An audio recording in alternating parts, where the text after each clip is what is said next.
Et nous sommes de retour sur Direct Investisseur. On va recevoir dans quelques secondes Dorian Abadi qui est analyste chez XTB. On va parler avec lui du DAX, comme toutes les semaines. Il nous parle de ses recommandations sur l'indice allemand.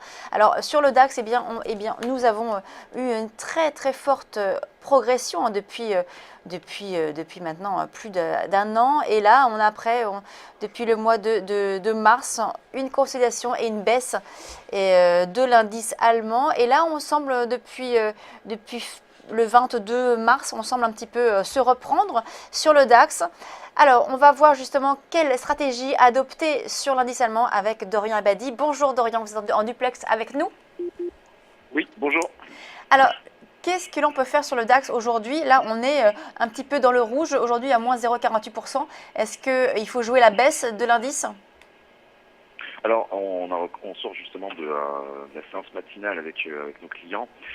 Bon, pour nous, le pivot à respecter aujourd'hui, c'est 12 000 points. C'est-à-dire que s'il y a une opportunité à la baisse, ce sera clairement en attendant la rupture baissière des 12 000 points, mais en insistant très très peu sur les volumes.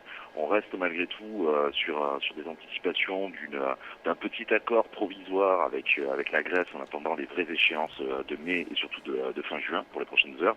Également les anticipations du FOMC de demain soir. Donc ce qu'on a recommandé en fait littéralement ce matin à nos clients, c'est qu'effectivement, s'il fallait rentrer à la baisse, c'est d'attendre d'abord la rupture des 12 000 points sur l'indice allemand, de ne pas se précipiter, de ne pas appuyer trop fortement sur les volumes et de privilégier plutôt, toujours pareil, un scalping donc à très très court terme, à la hausse. Donc cette fois-ci au-dessus des 12 000 points, on aura plutôt tendance à maintenir ce niveau-là. Le vrai point de blocage pour nous et pour poursuivre un petit peu le début, je dirais, la bonne progression haussière d'hier, ça reste les 12 040 à 12 070 points. C'est ce qu'on a présenté ce matin à nos clients hier en séance l'après-midi. Donc on peut viser ça, on peut viser les 12 040. Oui. C'est ça. On peut viser les 12 040 alors.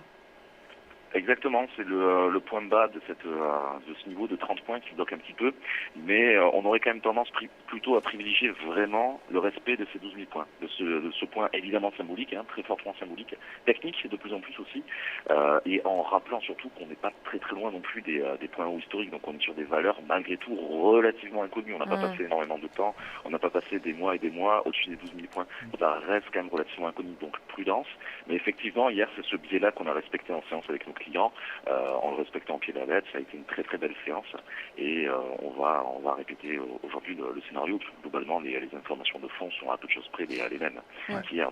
Alors, concernant l'euro-dollar, Dorian, vous aviez chez XTB une vue plutôt négative, un biais baissier sur l'euro-dollar. On voit que depuis plusieurs mois maintenant, on a une consolidation sur l'euro-dollar. Est-ce que vous pensez qu'on puisse repartir sur un trend haussier à court terme? À court terme, non, mais on respecte en fait là aussi un pivot, c'est-à-dire une zone à respecter, qui n'a pas changé, qui est toujours le 1,0850. Tant qu'on est au-dessus, nous on n'abat absolument aucune opération. C'est-à-dire qu'on rentre effectivement dans cette trame de long terme qui est baissière, clairement. Nous on insiste pour 2015 sur une parité absolue, 1 pour 1, voire même négative. Bon, alors on aura l'occasion d'y revenir dans quelques temps. Mais l'idée c'est de ne rentrer baissier qu'en dessous de ce pivot. Tant qu'on est au-dessus, on ne fait strictement rien. C'est-à-dire que vraiment, un peu comme pour le DAX où on a un pivot, on respecte une tendance de fond, mais on se méfie quand même au niveau de la contre-tendance. Ici, on est légèrement au-dessus du pivot, on est 20-30 pips au-dessus, donc on ne fait strictement rien. Par contre, c'est vrai que si on venait à nouveau à casser à la baisse les 1,0850, là clairement on reviendrait pleinement baissier sur notre trame de moyen terme. Merci Dorian Abadi, donc analyste marché chez XTB. On se retrouve la semaine prochaine pour une nouvelle analyse. On marque une pause et on se retrouve dans quelques instants.